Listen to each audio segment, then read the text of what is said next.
So lesson 12.3 is on what's called box-and-whisker plots. And they come from this thing called the 5-number summary.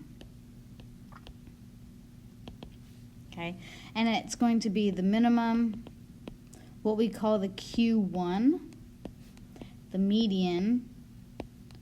We're going to have another Q, Q3, and then the maximum.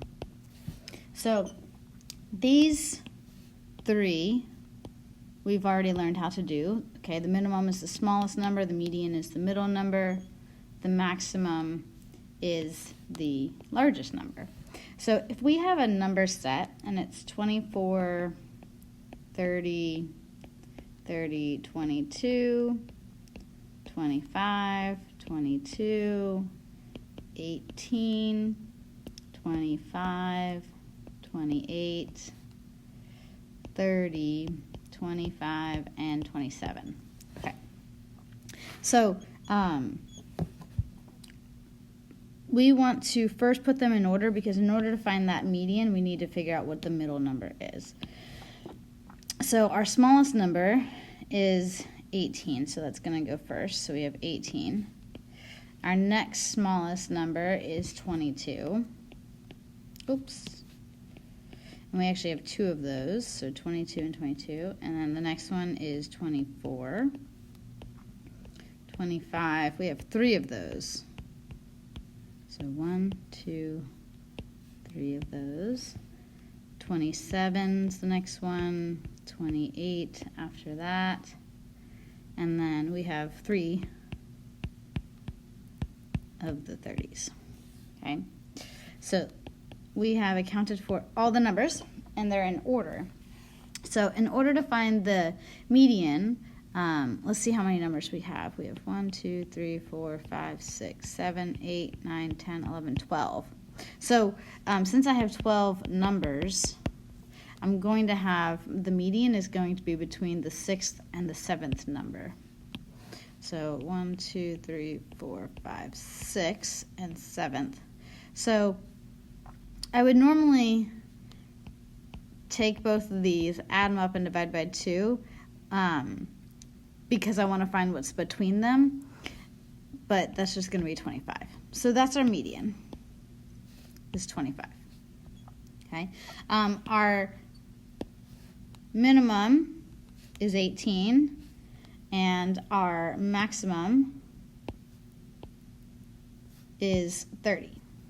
Okay, so those are 3 of the numbers. So now we have to figure out, what are these Q1 and Q3? So they stand for quartiles. And it represents 25% of the data. So think of it this way. This 25 splits the numbers into 50%. 50%, half the numbers are above and half the numbers are below. And then we want to break that into half of that. So we're going to find the median of the upper half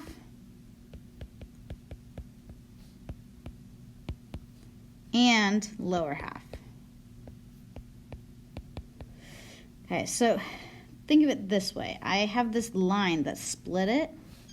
So this is my lower half and this is my upper half. So my lower half has 6 numbers, and so I want to find the middle of those. So again, I have to add and divide. So 22 plus 24 divided by 2 gives me 23. So that is my Q1. So Q1, because it's the first quartile, it represents 25% of the data. Ooh, sorry.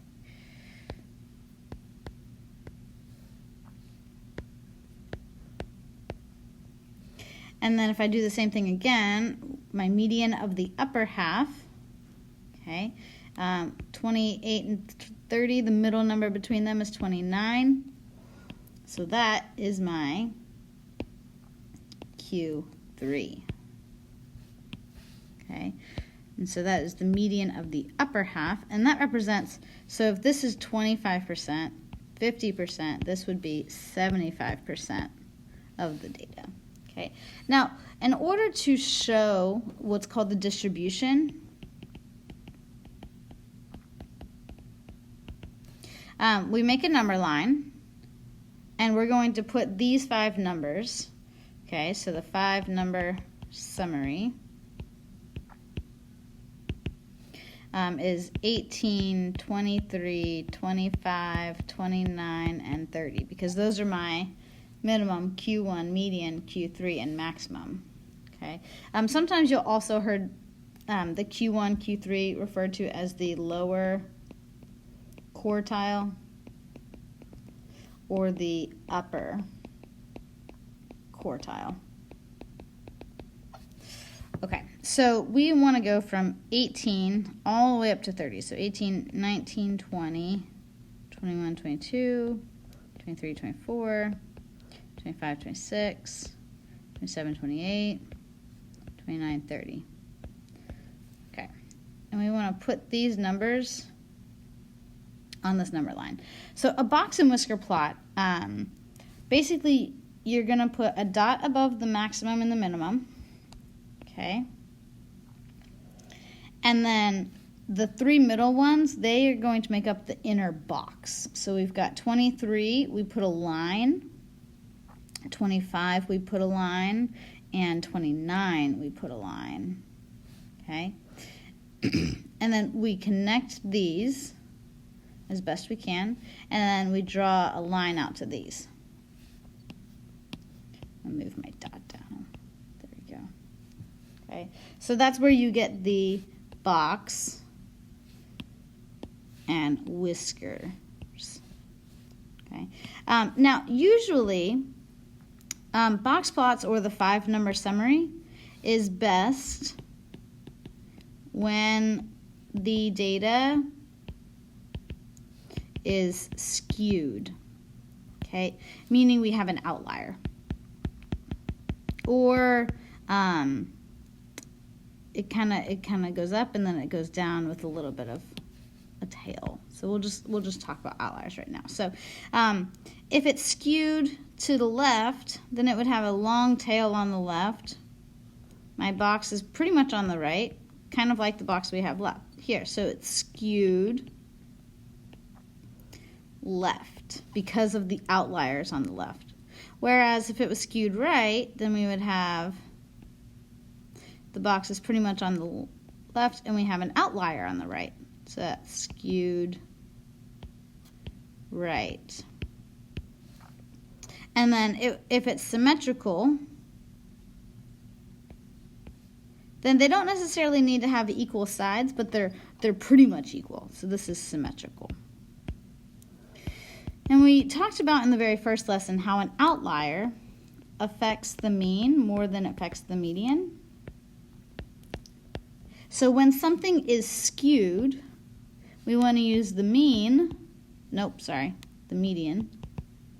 and the 5-number summary to describe the data. Okay, so this would be your center, and this would be your distribution.